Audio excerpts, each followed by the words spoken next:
আজকে বলছি শেষ দেখে ছাড়বো আমরা। তাহলে সবসময় এটা বলা হয় মেয়েরা ছোট জামা পরে বলে ছেলেরা উত্তেজিত হয়ে যায়, না একদমই না। কি বলবো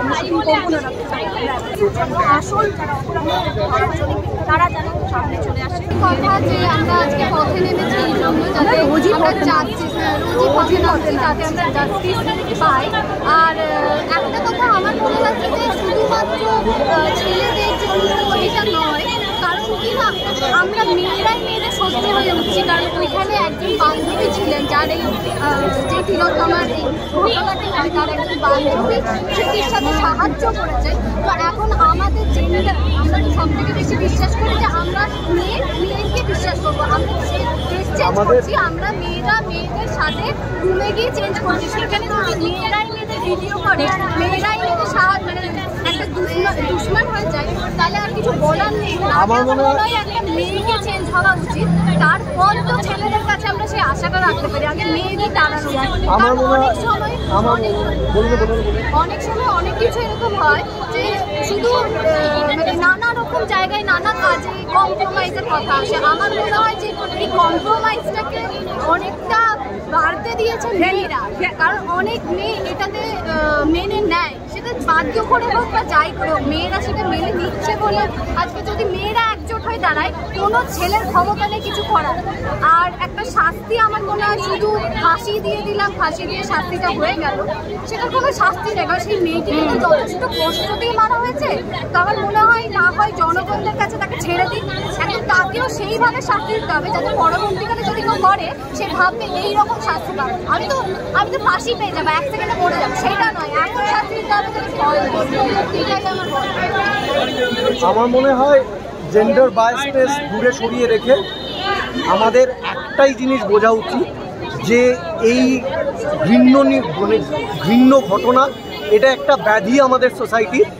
আমাদের সোসাইটিকে এর থেকে মুক্ত করতে হবে। আজকে আমরা 2024-এ দাঁড়িয়ে আছি, আমাদের দেশ এগোচ্ছে, কিন্তু সেই দেশে যদি নারী সুরক্ষা ঠিক না থাকে, যদি তাদের সম্মান ঠিক না থাকে, তাহলে আমার মনে হয় না যে সত্যি দেশ এগোচ্ছে বা আমরা এগোচ্ছি। কিচ্ছু হচ্ছে না।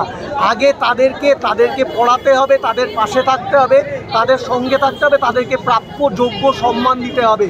এবং শুধু নারী নয়, পুরুষ নয়, প্রত্যেকটা মানুষের প্রাপ্য সম্মান তারা পাবে। এবং এই ঘৃণ্য ঘটনার জাস্টিস চাই। এই গোটা শহর, এই সময়, গোটা পৃথিবী এই ঘটনার, এই ঘৃণ্য ঘটনার জাস্টিস চাইছে এবং আমরা এর শেষ দেখে ছাড়বো। আজকে বলছি এর শেষ দেখে ছাড়বো আমরা।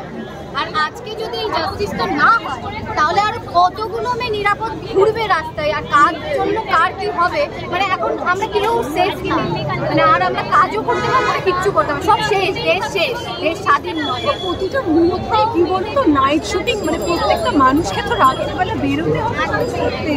এটা কোনো কাজের কথা নয় যে মানে ডাক্তাররা বেরোবে, নার্সরা বেরোবে, প্রত্যেকে আমাদের রাত্রেবেলা শুটিং থাকে। আমরা কি বলবো, আমরা শুটিং করবো না রাত্রে। মানে আমার বাড়িতে যিনি কাজ করেন তাকেও তো রাতে বেরোতে হয়, তারাও মানে তার জন্য আমার এবার ভয় হচ্ছে যে আমার বাড়িতে বেরিয়ে এসে কি হবে।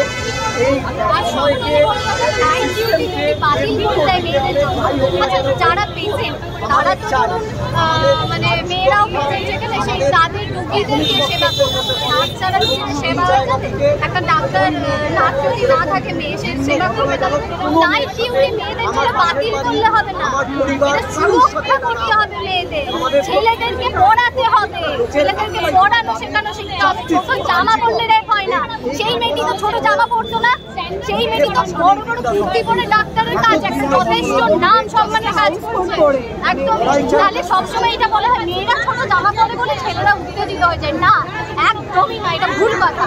ছেলেদের মাথাটাই খারাপ, তাই সেটা করেছে। সেই ডিমান্ডটাই আমাদের করার জন্য আমরা অপেক্ষা করছি এবং খুব শান্তভাবে আমরা আয়োজন করছি যেন আমরা যেটার জন্য আজকে রাস্তায় নেমেছি, আজকে প্রত্যেকটা মানুষ যেটার জন্য ওয়েট করে আছেন যে জাস্টিসের জন্য, আসল যারা অপরাধ তারা যেন সামনে চলে আসে। মেয়েরা যদি রাত্রে না বেরোয়, পোশাক সম্পর্কে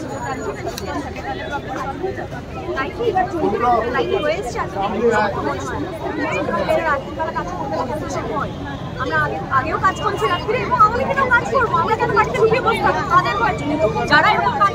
বিনোদন বিনোদন জগতের সব খবরাখবর সবার আগে পেতে সাবস্ক্রাইব করুন বিনোদন চিত্র ইউটিউব চ্যানেল আর পাশে থাকা বেল বাটনটি ক্লিক করতে ভুলবেন না।